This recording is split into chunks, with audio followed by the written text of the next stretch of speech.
Hello, my name is Dima. I'm from Hod HaSharon, 30 years old. I began my professional journey in the unit of Mamram, and today I'm working at PwC.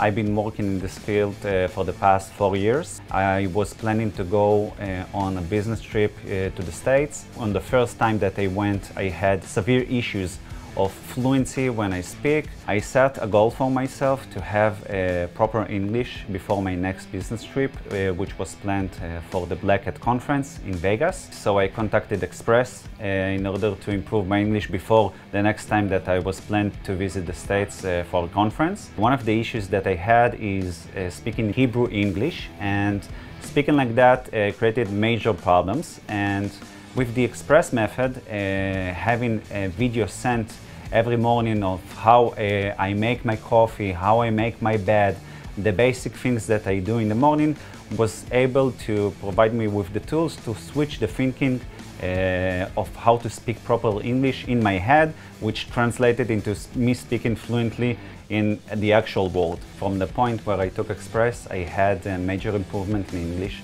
Today, I feel very confident meeting clients from the States, going to conferences, having online meetings, and so on. Everything that is done in pure English and with pure confidence allows me to express myself fully.